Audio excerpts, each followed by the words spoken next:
Olá, gente, tudo bem? A gente está aqui com a mesa 2 sobre o aluno no nosso Diálogos de Roteiro.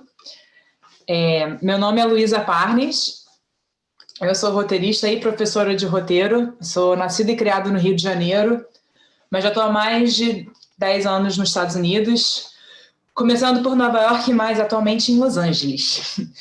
Eu sou roteirista do longa-metragem Antes que Eu Me Esqueça, foi dirigido pelo Thiago Araquilha.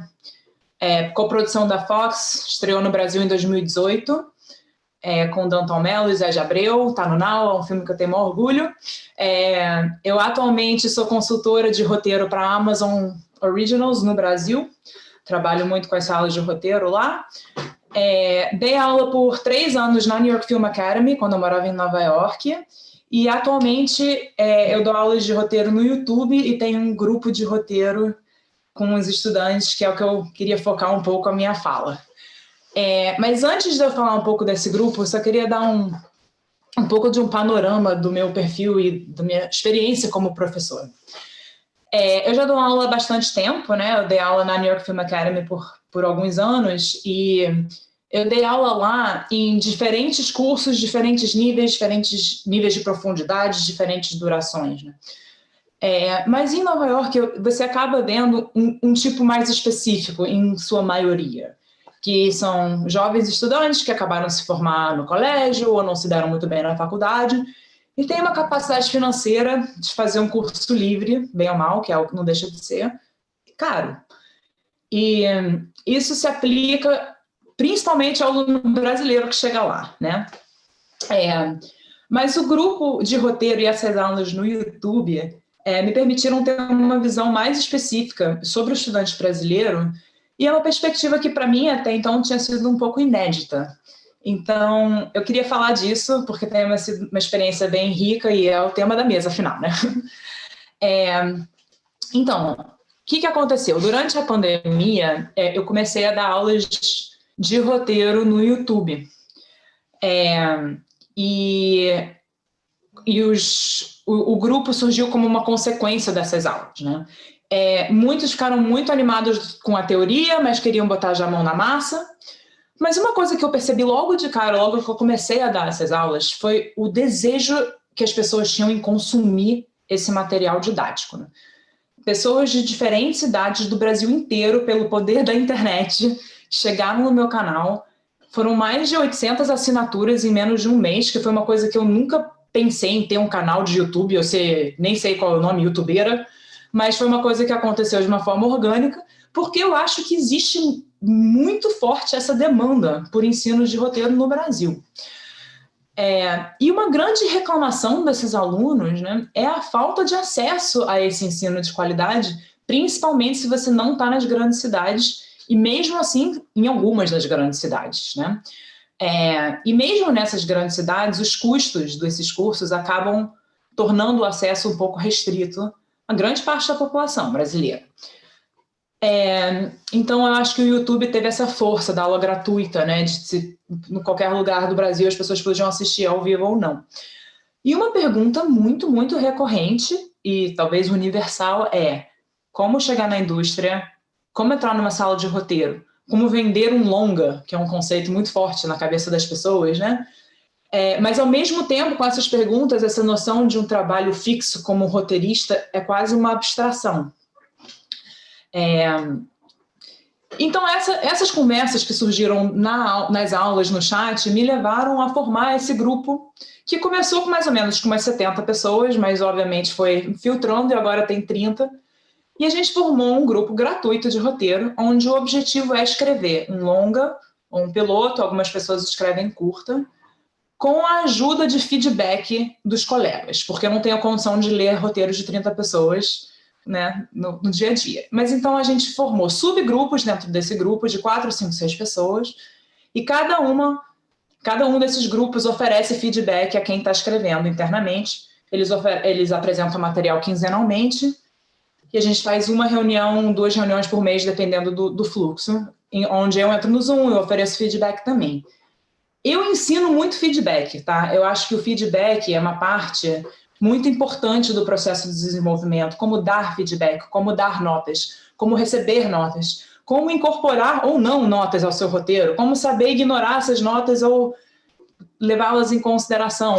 Eu foco muito nisso, porque eu acho que eles formam uns grupos meio independentes, né, que conseguem viver autonomamente, e porque eu acho que é um processo, uma parte fundamental do processo de desenvolvimento. É a parte de você deixar as pessoas lerem seu trabalho e ver como é que elas estão reagindo, porque afinal a gente escreve para o espectador, né? O seu leitor é o seu primeiro espectador. Eu dou muito valor a isso como professora. Mas o grupo e o formato do grupo e o escopo do grupo me deram esse insight inédito para mim sobre o estudante de roteiro no Brasil, porque eu vinha muito com uma experiência de fora, que é uma experiência bem limitada. A primeira coisa que eu percebo também é o quanto eles consomem filmes e televisão, né? E são referências muito sofisticadas e diversas, coisas que eu talvez nunca tenha ouvido falar. Eu tenho uma lista de coisas que eles recomendam que eu não conheço. Então, uma diversidade de referência, uma riqueza de referência que eu acho muito maravilhosa. E eu também percebo o poder da Netflix, né? E do catálogo da Netflix, porque assim, se está na Netflix, passa a ser muito acessível, e isso acaba tendo um poder muito forte na referência das pessoas, eu sinto. E também tendo acesso a esses 30, 40 roteiros de roteiristas estreantes, eu comecei a perceber uns padrões, porque a minha diretriz como professora é: escrevam a história que vocês querem ver na tela, que vocês nunca viram antes, sejam locais, sejam específicos. E é isso que eu estou vendo nesses roteiros, sabe? São histórias com cidades menores, culturas específicas e que acabam sendo elementos universais, né? Porque o universal tá no específico, né? Muitas histórias de superação, muitas histórias de esporte, filmes de gênero. Fico muito feliz em ver essa flexibilidade e as pessoas animadas em escrever filme de gênero. Em termos de tema, eu acho que a temática LGBTQ está muito forte na cabeça das pessoas como tema central. Eu não consigo te dizer quantos roteiros têm isso como um conflito central tratado de uma forma singela, delicada, pessoal. Então, eu acho que, para mim, vai mostrando assim, onde estão os buracos de representatividade, né? Nas histórias que a gente consome na televisão.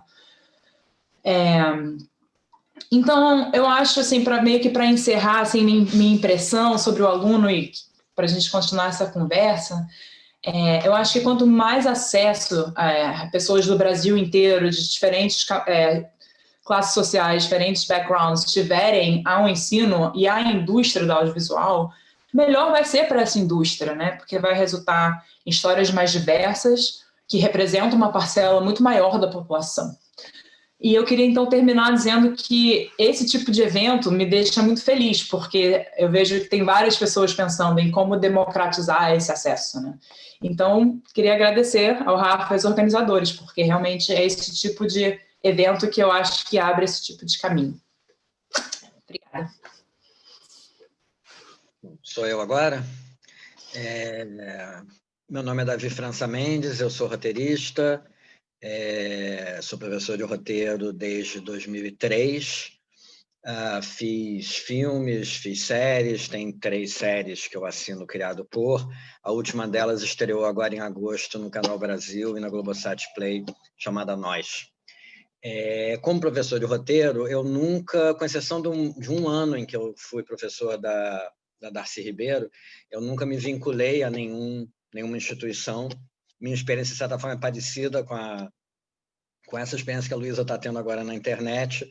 Eu tive durante muitos anos na vida offline, digamos assim, né? Aquilo que antigamente a gente chamava de vida, né? E também online, um pouco antes, de uns 3 anos para cá, tenho feito várias oficinas online também. Eu preparei alguma coisa para falar, depois eu quero ajustar em função de coisas interessantes que eu ouvi a Luísa falar.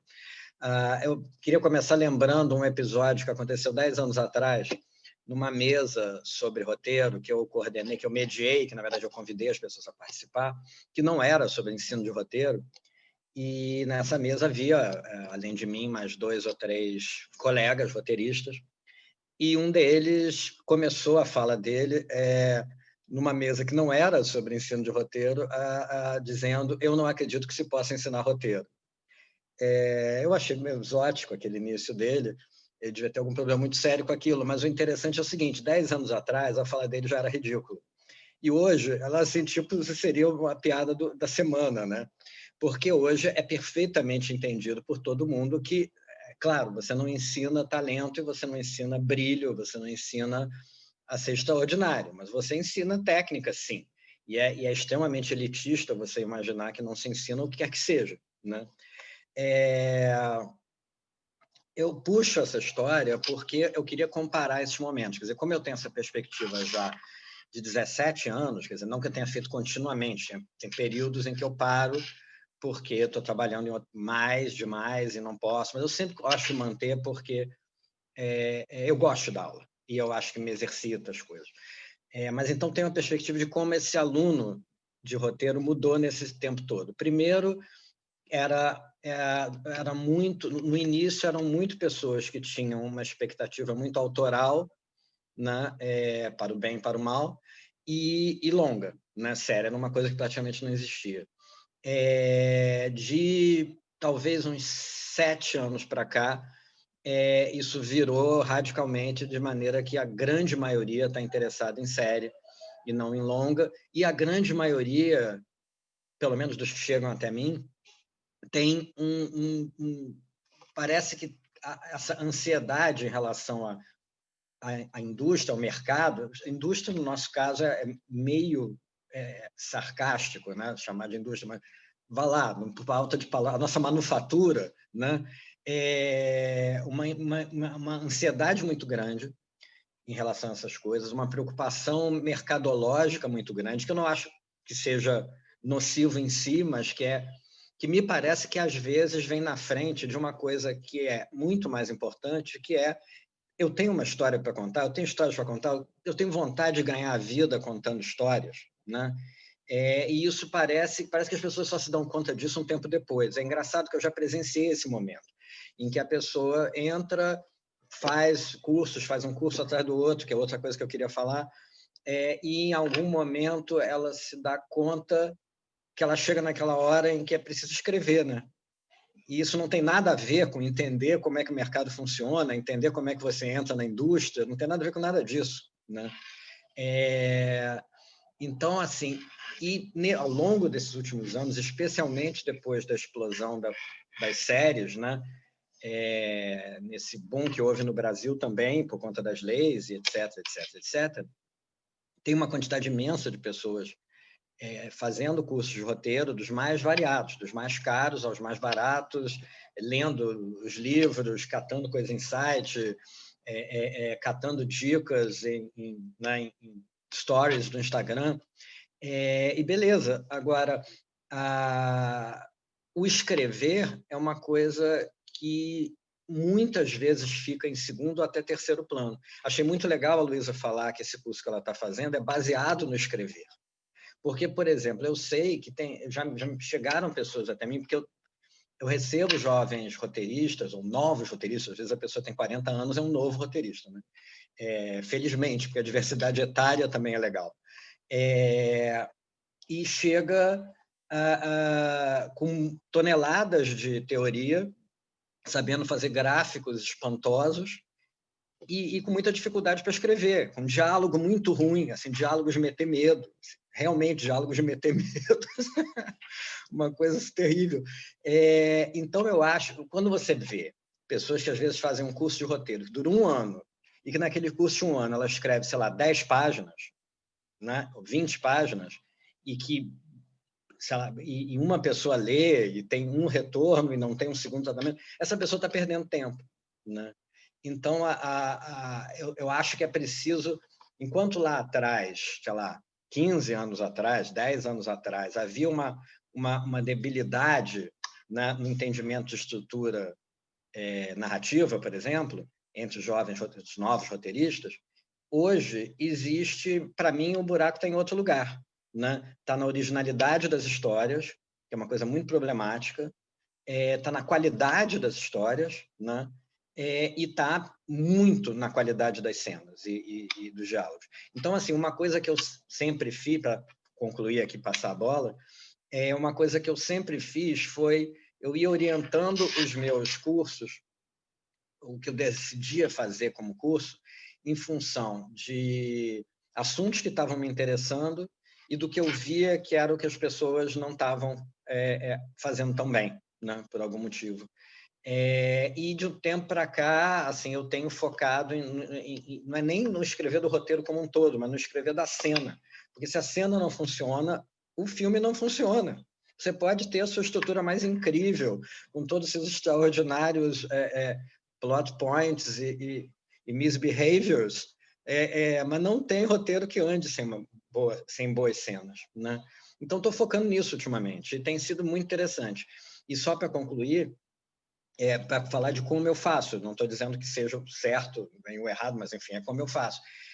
Eu prefiro trabalhar com cursos de meio de impacto, assim, de curta duração, em que a pessoa basicamente entende o que ela não entende, tipo, eu jogo uma coisa para a pessoa perceber o que ela não sabe, né?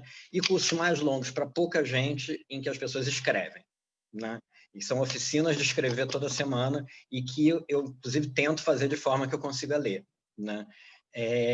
Usando essa coisa como a Luísa faz, que eu acho perfeita, das pessoas se darem notas, que é fundamental, mas procurando ler também. Assim, eu acho que as pessoas jogam muito tempo fora aprendendo a fazer gráficos e, para, enfim, fechar, eu, depois de alguns anos, concluí que o único motivo de existirem gráficos de estrutura é porque isso torna os livros de roteiro parecem mais científicos. Caralho, tem gráficos. Isso deve ser ciência. É isso aí. Quem é o próximo? Marta ou Melanie? Melanie. Melanie, vai lá.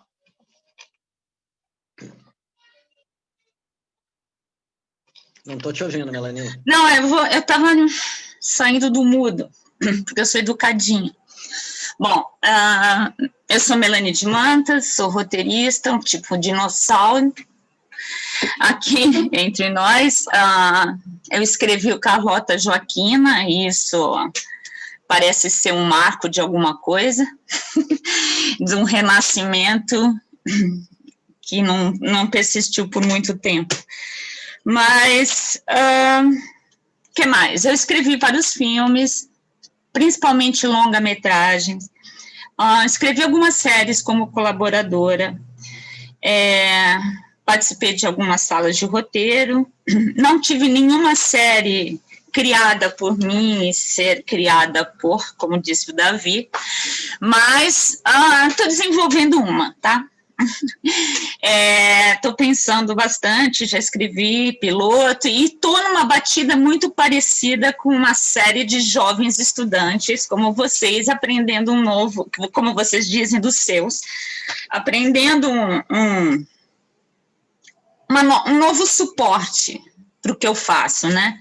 Isso eu digo porque eu sou basicamente roteirista de longa-metragem. Nunca dirigi, não sou escritora, não tenho esse outro lado literário como marco, assim, quer dizer, já que eu não escrevo um roteiro, então vou escrever um conto. Não, eu não escrevo contos, escrevia jovem, mas depois que eu resolvi escrever roteiro, e isso foi bem ao acaso na minha vida, eu descobri que eu sou cineasta, e porque eu acho que o roteirista é um cineasta. Então, a escrita, quer dizer, eu sinto que, como o Davi fala, desse grupo de alunos que sabem muito de teoria e não conseguem escrever um roteiro, é porque eles não são cineastas. Eles têm uma outra batida, podem escrever outras coisas, mas talvez aquilo a que se destina um roteiro não vai rolar. O que eu sinto eu dou aula na PUC, como o Rafael. Os meus alunos, é uma matéria obrigatória, ninguém está ali eles querem fazer cinema, mas são obrigados a fazer roteiro. A primeira pergunta que eu faço é sempre, quem quer ser roteirista aqui? Assim, numa turma de 23, dizem que querem escrever. O resto quer fazer fotografia, quer ser diretor, poucos querem ser produtores, então é um grupo bastante estranho, assim, para você desenvolver técnicas de escrita. Eles participam, são obrigados a participar de todos os eventos, porque eu digo que mesmo que você seja um produtor, ou um fotógrafo, um montador, ou diretor de arte, você tem que saber ler um roteiro, você tem que entender um roteiro.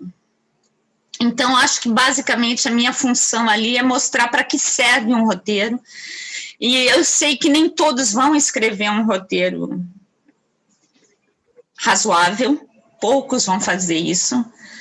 E aí, na parte do feedback, eu sou bastante condescendente com essas dificuldades, porque numa faculdade de cinema, nem todo mundo é roteirista. Isso é uma questão complicada, assim, porque eu já tive aluno que hoje ele é um fotógrafo renomado, mas ele me apresentou um roteiro. Na época, eu não tinha lido um dos livros do Murakami, e ele disse que era original, e ele pegou o primeiro capítulo do livro e fez um curta, e sem mencionar. Hoje me dá muita raiva quando eu vejo que eu não tinha lido aquele livro, e ele não mencionou, e eu achei interessante a ideia dele. Mas, assim, esse grupo de alunos que não estão interessados em roteiro fazem coisas absurdas. Na verdade, o que eu sinto também dos meus alunos, por essa obrigatoriedade, eles são geralmente alunos, assim, nesses últimos anos, teve uma mudança bastante radical no grupo de alunos que eu tinha em sala. No começo foi em 2006, por aí, que eu comecei a dar aula. Eram alunos egressos do Teresiano, da Escola Parque, e você via que tinham muito interesse, eles conheciam um pouquinho mais de cinema, e com o tempo isso parece se esvaindo. Os meus alunos consideram, por exemplo, os Irmãos Coen um clássico do cinema mundial. Eles não, assim, para lá, para cá, eles não têm essa referência. Tem gente muito fissurada em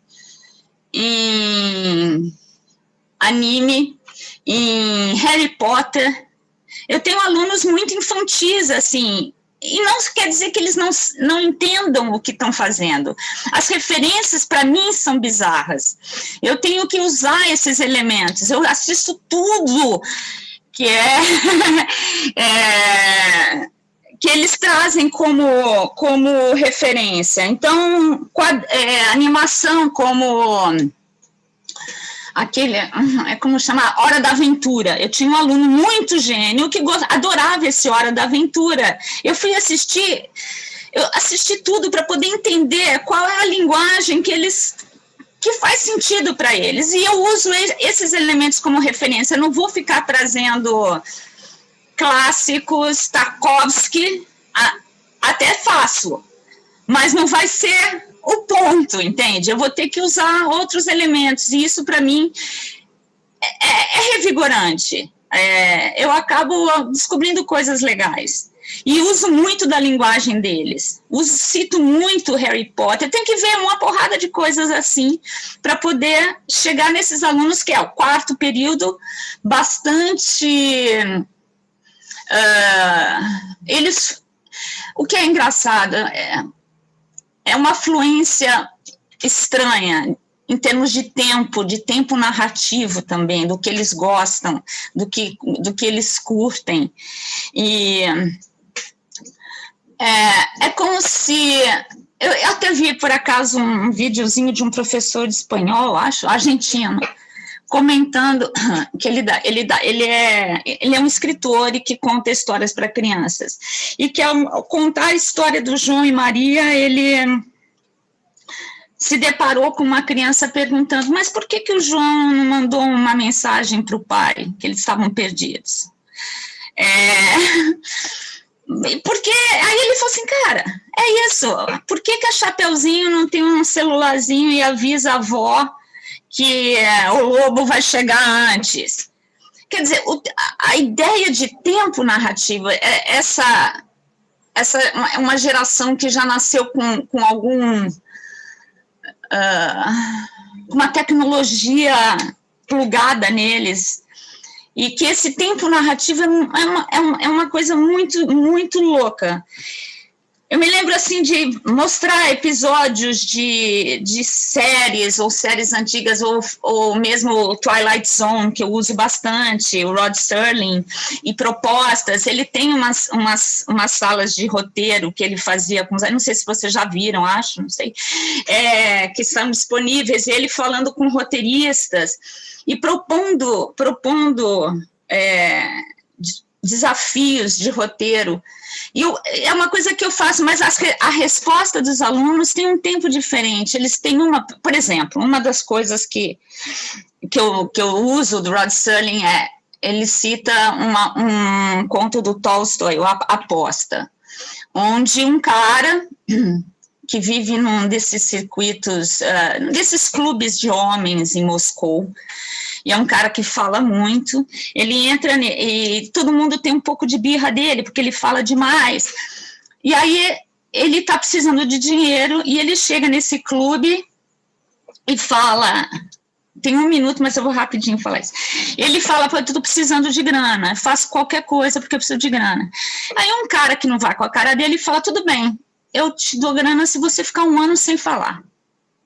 E esse é o desafio que o Rod Serling bota para os alunos. O que é isso, ficar 1 ano sem falar? Quem é que vai... Então, eu especulo, um fala assim, ele pode ficar mandando mensagem, ou ele pode escrever notas, ou ele pode falar escondido do cara. Como que o cara vai vigiar?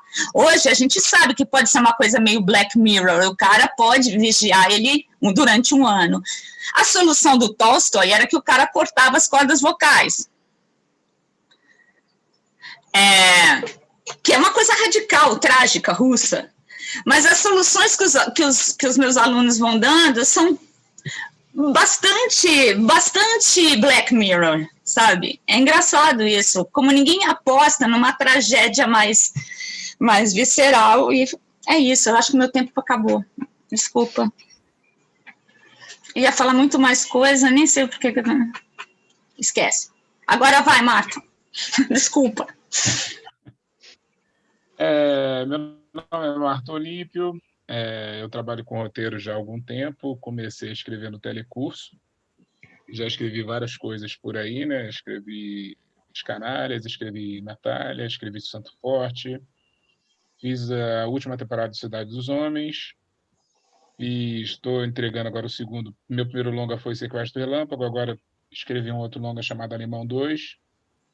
E é uma coisa engraçada que talvez meu percurso seja um pouco diferente, né? Porque eu também sou... Eu não sei se eu sou exatamente um professor de roteiro, né? Porque, às vezes, minha metodologia e meu modus operandi é um pouco... não é muito linear, mas a minha primeira experiência foi no Telezoom, com uma turma, digamos assim, um pouco mais privilegiada, né, por assim dizer, né, uma galera com mais grana. E depois eu dei um curso no SESC para uma galera mais periférica. E depois eu entrei na FLUP, que para mim, eu já estou há 4 anos como tutor da FLUP, né? Esse foi o primeiro ano que eu não participei. E, de certa forma, foi uma experiência muito rica, porque eu tive contato com uma outra realidade de roteiro, né? Porque, às vezes, quando a gente fala de narrativas periféricas, a gente sempre para naquelas narrativas de tiro, porrada e bomba, o tráfico. E eu vi ali um potencial que era uma coisa impressionante de narrativas completamente diferentes, completamente... E alguém, eu acho que falou sobre essa coisa da troca, acho que foi o Davi, que se enriquece com essa troca, acho que a Melanie também falou um pouco disso. E para mim foi um prazer participar da FLUP exatamente por causa disso, porque eu me revigorei em termos de autoria, né? Porque você vê umas narrativas... Uma das ideias, inclusive, surgida na FLUP, virou especial de Natal de fim de ano da Globo, agora. Que é uma história que pode parecer simples, mas não é, e que você pode ir para vários caminhos a partir dela, que é a ideia de um homem negro que quer ser Papai Noel. E aí, como é que resolve esse... E é uma história universal, você pode fazer essa história na África, na Ásia, nos Estados Unidos, você pode fazer em qualquer lugar. E essa premissa, você pode fazer um drama com ela, você pode fazer uma comédia. Então, esse potencial narrativo, que eu vi que, de certa forma, eu não poderia usar de uma forma cartesiana de ensino, né? Porque existem barreiras sociais e barreiras econômicas que são muito cruéis, às vezes, e que separam muito essas pessoas desse acesso de informação. É gente que não tem acesso, às vezes, à internet, tem gente que não tem computador. E aí, de certa forma, você tem que trabalhar com eles na viabilidade. Teve uma coisa até muito engraçada, que nesse aprendizado eu vi que eu tinha que tratar, de certa forma, com um pouco mais... Eu não vou dizer... eu tinha que ter um olhar especial para as alunas, porque muitas alunas, às vezes, tinham filho, e um rapaz periférico com filho é uma moça forte familiar, às vezes não tem um suporte. Isso de qualquer jeito, quando você vai exigir trabalho, você vai exigir participação, isso influencia muito. E agora, durante a pandemia, até como uma forma de eu não enlouquecer também, eu falei, cara, eu preciso energizar, eu montei uma coisa que eu chamo de roda de escreveção. E a gente começou com 20 pessoas, dos últimos encontros éramos 44. Eu parei porque eu voltei para a Globo, voltei com um projeto grande, e aí não estava conseguindo conciliar o tempo, mas a gente deve retomar agora em breve. E nessa roda de escreveção foi muito engraçado, porque eu parti para essa coisa um pouco que a Luísa falou, da coisa prática. Então, assim, uma das minhas exigências, porque assim, eu peguei gente que desde que gente que já tinha escrito alguma coisa, a gente que só tinha, tipo, tese de mestrado, tese de doutorado. Nunca tinha escrito um roteiro. E eu comecei de uma forma diferente, que eu comecei a partir do Final Draft. Eu comecei entrando no programa, porque eu achei que foi uma forma das pessoas já raciocinarem em termos da escrita, e não em termos da ideia. Porque eu acho que isso é uma das coisas que a gente conversou aqui, que, para mim, eu acho que eu e o Davi, a gente já teve há um tempo atrás esse papo, não sei nem se lembra, que eu, uma vez muito angustiado, perguntei para ele assim, cara, da tua turma, quantos roteiristas saem? Aí ele falou, cara, de uma turma de 30 sai uns 2, 3. Aí eu falei, ufa, porque era a sensação que eu tinha, né? Porque a gente sai com essa sensação um pouco de derrota, porque as pessoas não escrevem. E como as pessoas não escrevem, a gente acaba achando que a responsabilidade é nossa, mas não, porque a coisa da escritura é uma coisa muito mais complicada. Então, dessa vez, eu trouxe uma dinâmica diferente. Então, a gente começava escrevendo. Então, todo mundo que participou da roda de escreveção escreveu. Eu pedi 3 páginas de abertura e vieram coisas fantásticas. Assim, eu dava temas do tipo: um homem que voltou para a família, para a cidade, para qualquer coisa assim, depois de anos sem ser visto.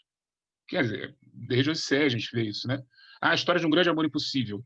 Desde o Romeu e Julieta até antes disso a gente vê. E vinham histórias maravilhosas. E eu pedia 3 páginas, não pedia nem conclusões.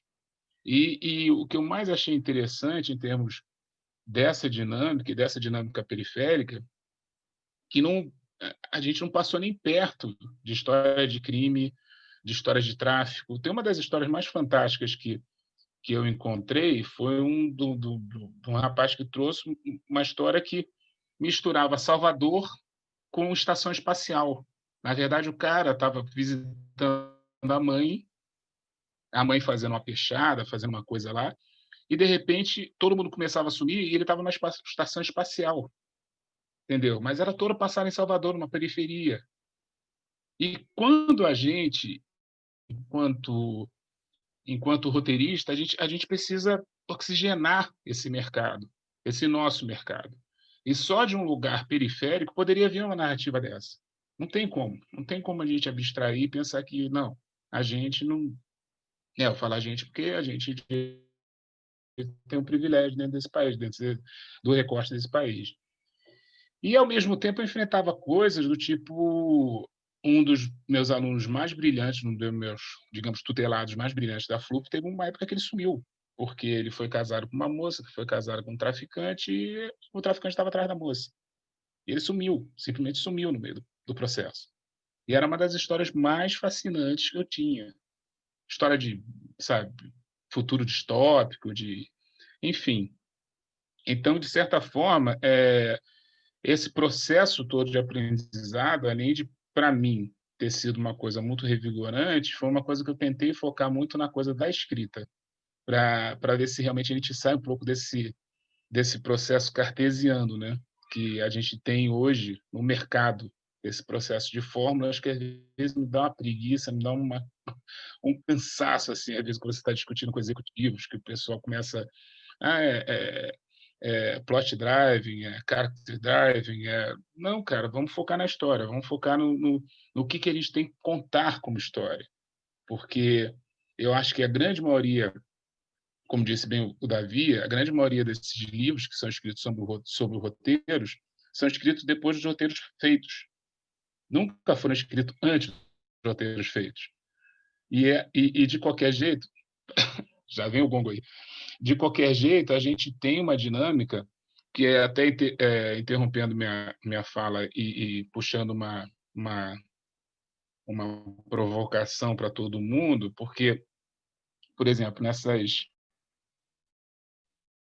últimas semanas, né, quer dizer, nesses últimos anos, a gente tem visto algumas coisas, até às vezes, que a gente ensina como estrutura ou como forma de fazer, por exemplo, I May Destroy You.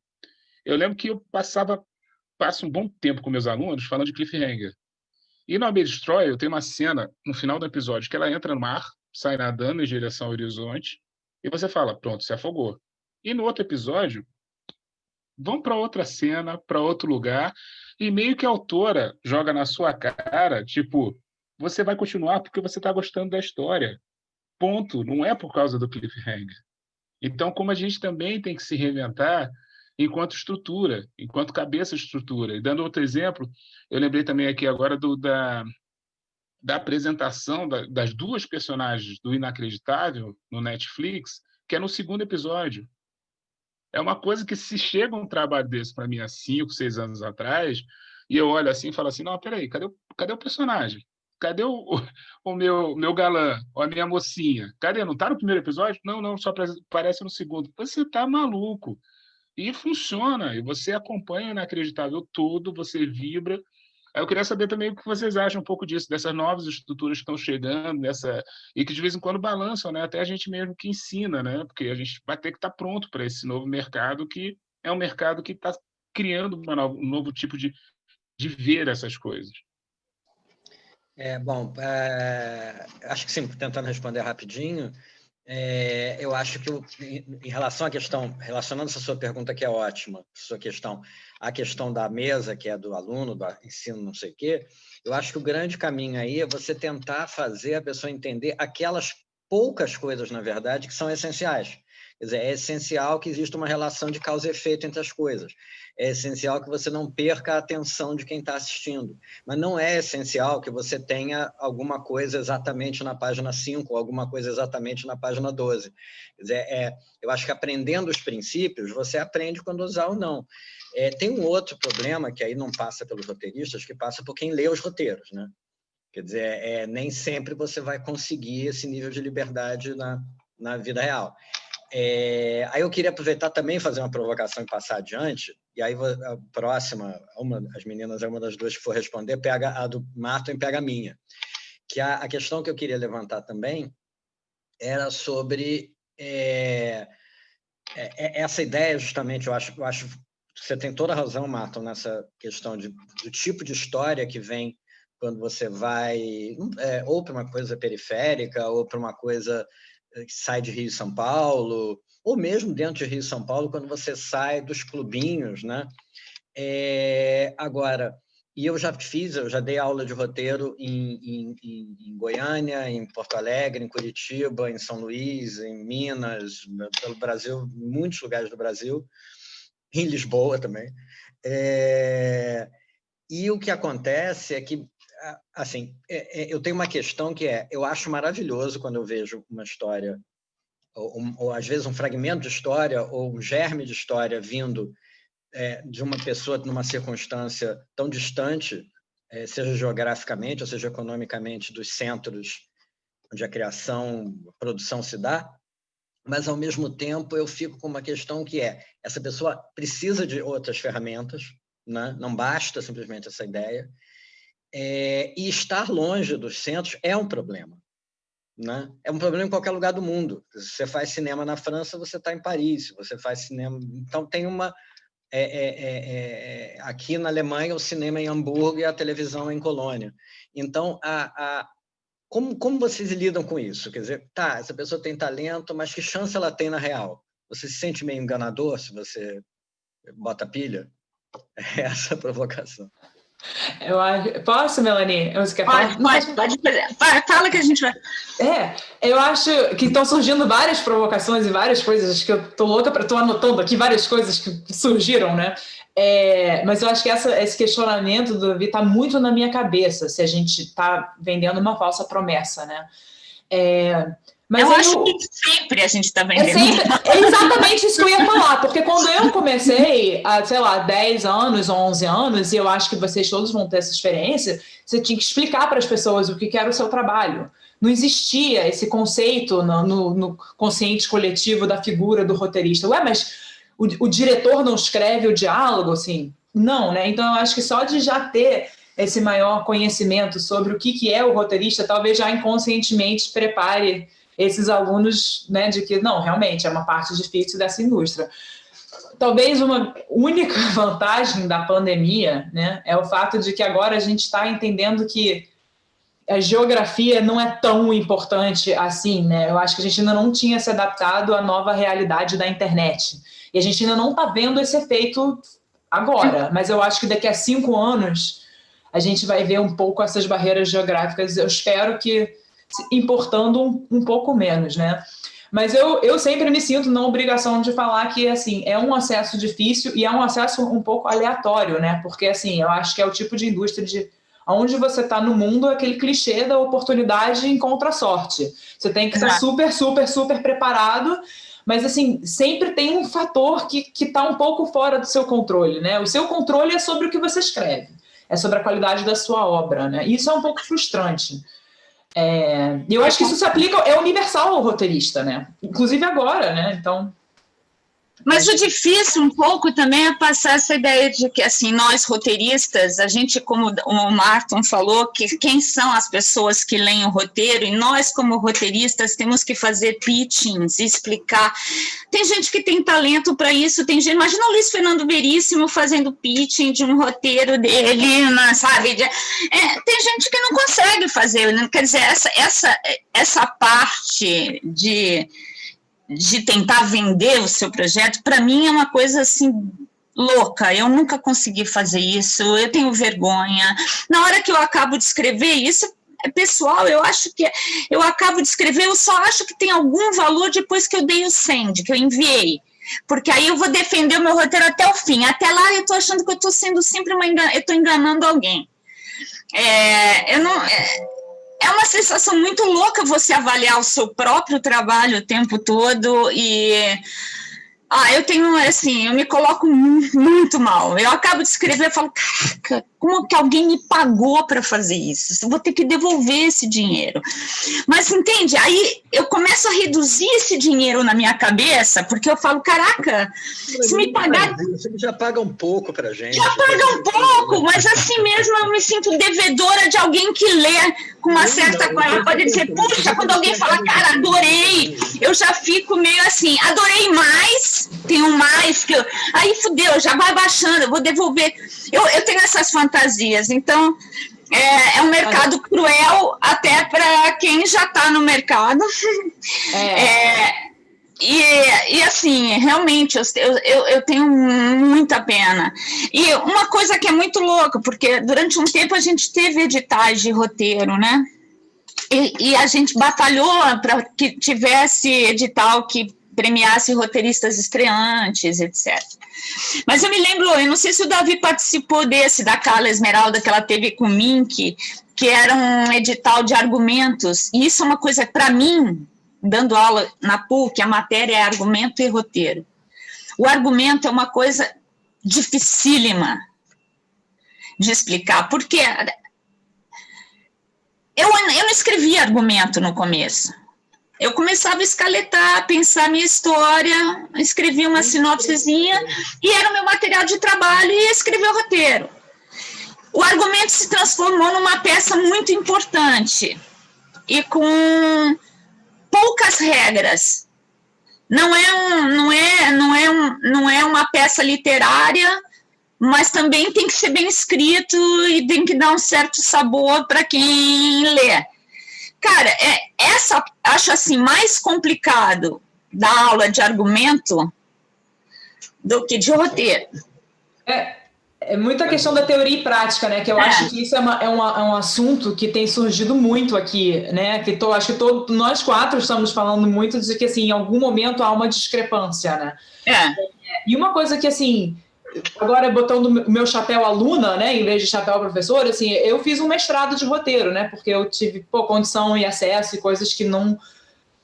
que eu muito sou privilegiada de ter. E muitas pessoas me perguntam assim, mas o mestrado, o que é importante do mestrado? Gente, o meu mestrado, ele foi 80% prática, sabe? As pessoas têm essa noção do mestrado como teoria. O que eu me lembro do mestrado, eu tendo que escrever páginas tarde da noite, porque no dia seguinte a gente ia ter que ler na frente de todo mundo e receber feedback de todo mundo. Eu lembro muito pouco do Chekhov que eu tive que ler no primeiro período, sabe?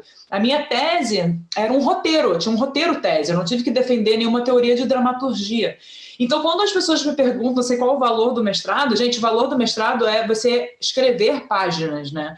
Assim, em alguma hora, você tem que fazer esse passo adiante, né? Porque, assim, não adianta. Assim, aqui na cabeça, vale muito pouco, vale zero, né? A ideia não tem dono, né? Então, assim... Eu acho que alguém já disse isso, né? Sobre e aí vai para os alunos isso também, essa coisa do roteirista que não para de fazer curso, né? Sai de um, vai outro, daqui a pouco está em outro curso, aí está em outro curso. E eu lembro que eu tive uma aprendizado assim, agora botando também meu chapéu de roteirista, porque assim, quando eu comecei era tudo mato, né? não havia curso, não havia o livro do Doc, olha lá. Eu lembro que eu fiz um curso bem bom com Salvar, e depois eu fiz uma experiência, que eu digo que é uma experiência quase mítica, com o Domingos de Oliveira, que ele fez um curso no Planetário, que ele achava que ia ter 15 pessoas, e lá tinham quase 100, e lotando aquela arena do Planetário, e que foi onde eu mais aprendi. E aí, depois de um certo tempo, eu falei, cara, eu preciso me especializar, e me cobrava isso.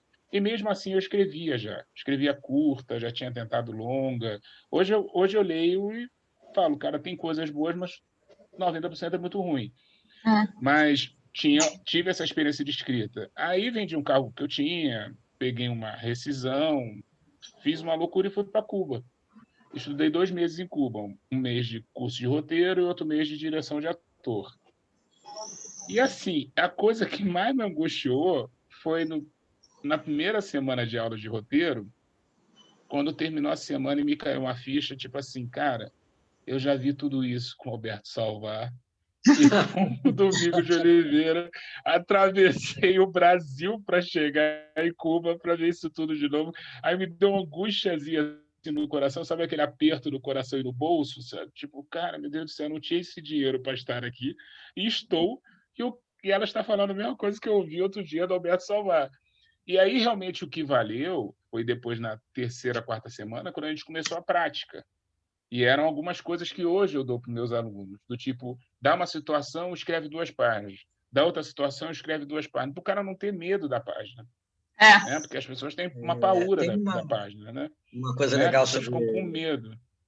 Muito bom. Né? As pessoas olham assim, não ter medo assim, da e agora? página. Para onde é que eu vou? E assim, e também, de certa forma, eu comento um pouco de onde vem as ideias. Porque, assim, coisa que mais me dá raiva em aluno, me dá vontade de gastar meu réu primário, é quando o cara fala assim, eu não estou tendo ideia. Eu falei, cara, define ideia. O que é ideia? Velho, ideia está nas notícias de jornal.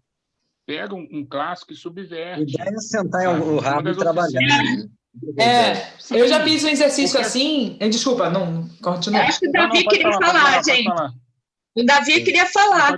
Ele já tinha levantado a mão ali. Tinha levantado o dedinho. Assim, fala, Não, só Davi. queria aproveitar a deixa para uma coisa que também me preocupa muito, que antes a gente estava, as pessoas fazem curso demais, mas, por outro lado, tem uma outra questão no Brasil, eu acho, que é uma dificuldade muito grande digamos, de um aperfeiçoamento, né? De você melhorar. Então, o que tem?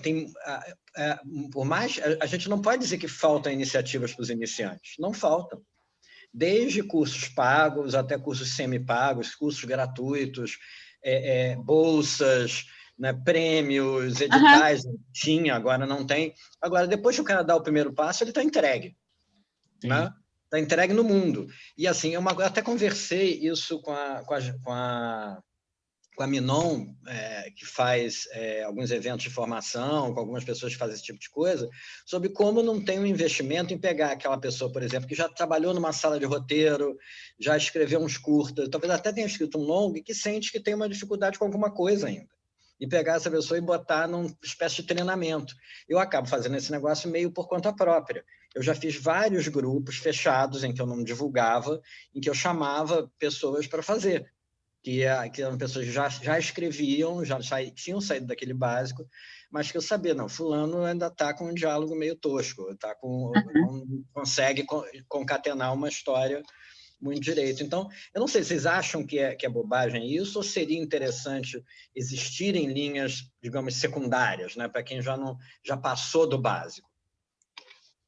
Eu acho muito, muito importante, porque eu vejo o meu outro lado da profissão é consultoria na Amazon, né? Então, eu estou trabalhando com pessoas que estão no serviço premium, né? De desenvolvimento e tudo mais. Então, assim, eu não posso concordar mais com o Davi, porque eu sinto que, assim, a gente só recebe roteirista experiente e em qualquer um dos projetos tem alguma coisa que a gente tem que suprir do lado da consultoria. Sempre tem alguma questão que... Então, formação holística, né, Davi? Eu acho isso maravilhoso, eu concordo. Mas eu acho que... mas entende, você fala assim, roteiristas experientes, é evidente, se eu faço uma consultoria de um roteiro de qualquer um de vocês, eu vou achar questões e vocês vão achar também. Sim. São maneiras de, sei lá, é complicado isso, a gente está sempre em aprendizado, nenhum dos nossos roteiros é perfeito, porque cada um faz o seu filme, etc. É complicado você... É um aprendizado, né? Também. Mesmo... A gente foi isso que o Davi disse, de que ele sente que no Brasil a gente precisa aperfeiçoar, é um pouco isso. Quando eu digo que eu sempre tenho a sensação que o meu roteiro, que eu escrevi, não vai vingar, tá muito ruim, que vergonha de desistir, coitada da minha mãe, meu pai, eles vão se revirar no caixão, porque que vergonha, sua filha é uma droga. Assim, eu tenho essas sensações, mas eu acho que vem muito daí, dessa ideia de que ainda, cara, eu tô começando, sempre eu tô começando, a cada roteiro novo, eu sempre tenho a sensação que eu não vou conseguir fazer. Mas eu acho que isso é uma sensação de todo mundo, né? Todo mundo. Pois isso que eu tô... não sei se algum dos quatro aqui não tem essa sensação. Também. Considerações finais aí. Sim. Quem é que começou da outra vez? Repete a ordem. Exatamente. Bom, eu acho que... nem sei como é que a gente encerra isso, né? Mas eu acho que assim, para mim, a grande... assim, conclusão é de que há muita riqueza nesse aumento de acesso, né? E quanto mais acesso, melhor é para todo mundo, e não é só uma questão de ajudar as pessoas, assim, é para melhor saúde do que, né, da nossa manufatura, que eu achei maravilhoso esse termo, para que vire uma indústria, né? E assim, eu acho que parte disso é ser a mais diversa possível, né? E não é só para a gente... Não são alguns escritores escrevendo para todo mundo. Essas histórias têm que partir de todo mundo, né? A gente está falando de lugar de fala e diversidade nas narrativas e... Enfim, eu acho que começa na sala de aula e me dá muita alegria ver, assim, que, poxa, tá todo mundo pensando nisso, né? Tá todo mundo com isso na cabeça, assim. Então, eu acho que tem um otimismo aí pro futuro. Davi, né? Bom, para encerrar aqui, eu queria falar que embora eu, na verdade, nunca tenha sido aluno de roteiro, porque eu, sim, quando eu e Melanie começamos, que era Mato. Marton chegou... O Marton, fala em Mato. Já tinha rolado ali um ancinho ali naquele Mato. Eu digo que a história do roteiro do Brasil, assim, tinha a época que todos os roteiristas cabiam no Fusca, que era a época anterior a gente, lá do Leopoldo Serran. Depois veio a época que eles cabiam numa van, que aí é a nossa época. Depois veio a época que é a do Marton, que eles cabiam no ônibus. E agora só cabem no trem da Central, né? Os roteiristas do Brasil. Pois é. Isso. Mas então não tive essa experiência, o que não significa que eu não seja aluno. Eu me sinto estudando até hoje. Primeiro, todo curso que eu faço, eu estudo como um alucinado. Catando referências, lendo entrevistas, relendo coisas que eu li. Continuo checando, eu conheço qualquer livro de roteiro, dos mais bizarros, inclusive, eu conheço. Eu fico testando softwares de roteiro. E eu acho que isso é necessário. E agora, o mais necessário tem a ver com isso que a Melanie falou.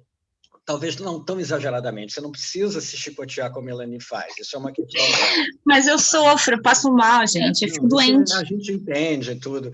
Agora, não tem nada pior que uma pessoa satisfeita demais com o que faz. Né? Você tem que ter autocrítica. E a autocrítica é quem mais te ensina, desde que ela não seja paralisante. Então, eu acho que as pessoas deviam buscar os cursos de roteiro como ferramenta para aprender a ler aquilo que elas mesmas escrevem. Se elas aprenderem isso, né? Porque escrever, que a gente está dizendo aqui, quanto é difícil mesmo, mas é ainda menos difícil que conseguir ler com um olhar crítico mais produtivo aquilo que a gente mesmo faz. E é para isso que ver muito filme, ver muita série, com um olhar crítico, com um olhar que é capaz de decompor o que está ali, e buscar, sabe, entrevistas de cineastas. Concordo com a Melanie, a gente é cineasta, se a gente faz bem, a gente é cineasta, se a gente faz mal, a gente é um mau cineasta. Exato. Sabe, é isso, a gente não pode estagnar, aprendi aqui essas coisinhas e vou fazer essa coisinha mais ou menos aqui o resto da minha vida, porque não vai rolar. E só para fechar, não acredito na Melanie que tem que devolver o dinheiro, não. Inclusive, a gente tem que ser melhor pago. Não, eu também concordo, a gente batalha por isso, mas mesmo com aqueles números ali de contratos, etc., eu sempre fico meio sem graça. Isso talvez tenha a ver com a manufatura, não a indústria, porque quando a gente começou aí, quando era mato, os produtores e diretores eram nossos amigos, ligavam, falavam, cara, tem uma ideia aí, não quer escrever? Aí eu escrevia sem ganhar nada, porque ele era meu amigo, a gente entrava no projeto, até que a gente agora conseguiu alguma coisa desde a AC, a Abra e etc., que é a nossa representação. Não, eu só queria dizer também, o Davi falando, e a gente terminando dizendo que nós somos eternos aprendizes, etc., estamos sempre aprendendo, mas tem uma coisa que eu sempre digo para os meus alunos também, que é o medo de escrever, ou quando o Marton fala que a pessoa não tem ideia, não senta e não escreve. E geralmente eu sinto isso quando eles têm que me entregar um argumento e depois um roteiro, e nessas semanas que precedem a entrega, que é agora, eles ficam muito nervosos e tensos, tentando achar uma ideia, vão elaborando, falando coisas que eles gostariam de escrever, e eu sempre digo, cara, agora que você tem uma certa noção do que você quer falar, aproveite esse tempo em que você não está escrevendo nada, porque é muito difícil você ter uma ideia, sentar e escrever. Eu sou assim também. Eu tenho um tempo em que eu vou para a rua andar com meus cachorros, etc., e aquela ideia que está ali sendo germinada, ela comparece na minha leitura da vida, nas coisas que eu vejo na rua. Eu vou criando coisas, e quando chega a hora de sentar para escrever, o meu olhar já se afiou naquilo que eu quero tirar do que está no mundo.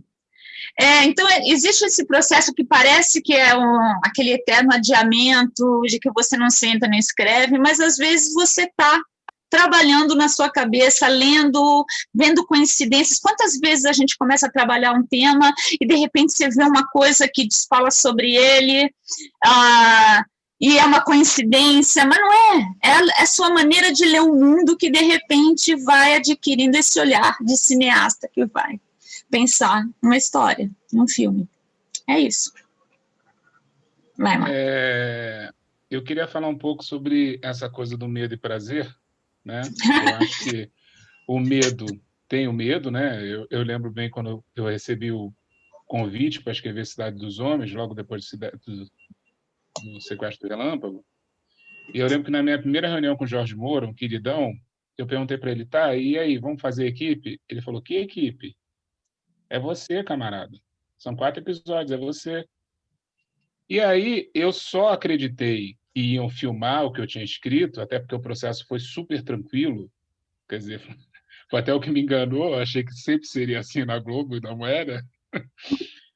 Eu só acreditei quando eu estava na primeira reunião de pré. Só acreditei que iam filmar naquele dia. Sabe? O Rafael é meu sócio, então é testemunha disso, que eu passava assim, angustiado, ficava angustiado, não vão. Queria devolver o dinheiro? Não chegava a esse ponto, né? Porque os boletos chegavam antes, né? Os boletos já tinham passado antes, muito antes da Globo. Mas tem uma frase que eu sempre digo, que é escrever roteiro dá trabalho, mas é muito melhor que trabalhar. Que eu acho que essa frase tem a ver com o prazer da escrita, pelo menos para mim. Eu acho que esse prazer que é essencial. Né? Eu não me vejo fazendo outra coisa. Eu sou muito feliz, a gente é privilegiado. Mas eu acho sofrido demais, muito sofrido. Sim. Mas quando rola, é ótimo. Quando rola, quando você faz. É lindo, então. É lindo. Eu acho que identificar esse prazer, encontrar esse prazer, eu acho que em relação a tudo na vida, né? Mas eu acho que em relação à sua escrita e acreditar acima de tudo nela, eu acho que é o grande barato, é o fundamental. E é isso. Eu fui incumbido de encerrar, então ficamos por aqui. Obrigado a todos aí que tiveram a paciência de nos assistir. Foi um prazer bater papo com todos vocês. Para mim, a gente ficava aqui a tarde toda, as pessoas assistindo, davam pausa, voltavam depois. Mas é isso. Obrigado aí pelo convite e até a próxima.